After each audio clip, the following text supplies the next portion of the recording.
Welcome to Metatrader. To fix this issue of invalid trade, invalid account, like the account is you are trying to log in, you are trying to trade with it and it's invalid, you cannot even execute a trade.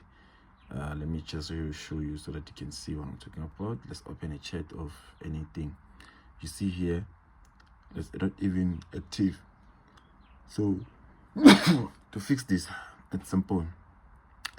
With Derive, you just need to deposit. As long as you have the account with Derive account, you need to deposit money, funds to the account so that it can be activated. This, and then the other thing that can make the account to be invalid is because you have entered the details incorrectly. So to fix that, I'll leave a link in the description below for you to actually fix that issue and of logging in or linking the account. You have linked the account incorrectly, so that's why you actually have invalid account, or the account is actually disabled, it's no longer working, so that's why you will have that issue.